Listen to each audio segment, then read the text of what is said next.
Thoughts. आपल्या सर्वांना दिवाळीच्या खूप खूप शुभेच्छा. आज मी मासवडी करत आहे. ही जुन्नरची प्रसिद्ध डिश आहे.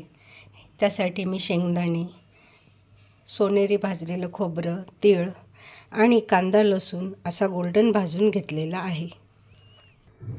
दाखवलेले सर्व मिश्रण मी मस्तपैकी मिक्सरमध्ये बारीक वाटून घेतले. त्यानंतर भाजलेला कांदा आणि लसूण याची पेस्ट बनवून आता हे मिश्रण मी मिक्स करणार आहे. बारीक चिरलेली कोथिंबीर दाखवलेल्या मिश्रणात काळा मसाला, लाल मसाला, हळद, हिंग, मीठ हे सर्व टाकून एकदम छान मिक्स करून आपले मासवडीचे सारण तयार झालेले आहे.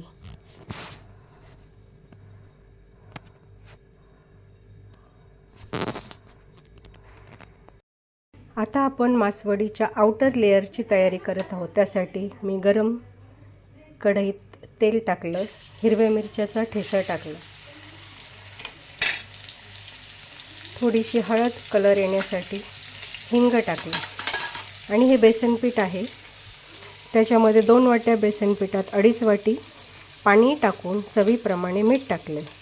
आता हे मी कढईत टाकीत आहे.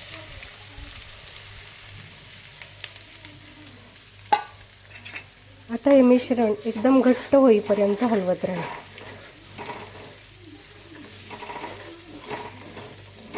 हे जे अन्न माझ्याकडून बनवलं जात आहे ते घेणाऱ्याच्या शरीरात स्फूर्ती, स्वास्थ्य व चैतन्य भरू दे. हे भक्षण करून सर्व शरीर ईश्वराची सर्वोच्च अभिव्यक्ती करू दे.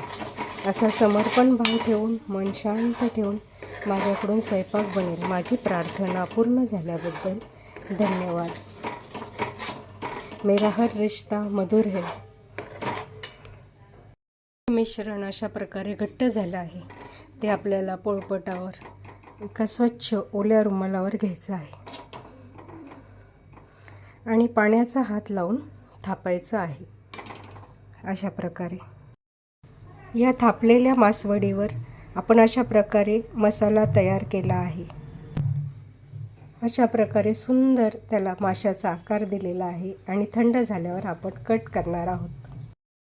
आता आपण मासवडीबरोबर खाण्याचा रस्सा बनवण्यासाठी कांदा, खोबरं, लसूण मस्त गोल्डन भाजून घेणार आहोत. नंतर ते वाटल्यानंतर त्याच्यामध्ये काळा मसाला, हळद, हिंग, जिरे, मोहरी वाटून त्याला तेल सुटेपर्यंत परतणार आहोत.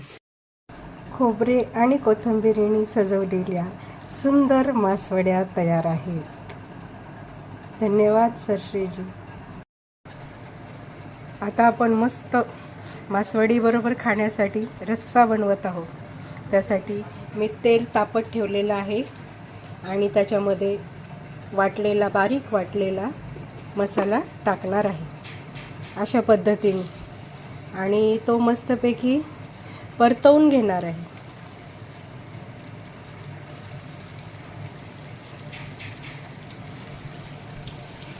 हे बघा, मसाला किती सुंदर दिसत आहे. त्याला छान तेल सुटेपर्यंत परतवायचं आहे आणि त्यानंतर आपण त्याच्यामध्ये पाणी टाकून उकळी देणार आहोत आणि मस्त गरम भाकरी आणि मासवडी खायला तयार आहे. संसार संसार जसा तवा चुल्यावर आधी हाताला चटके मग मिळते भाकर.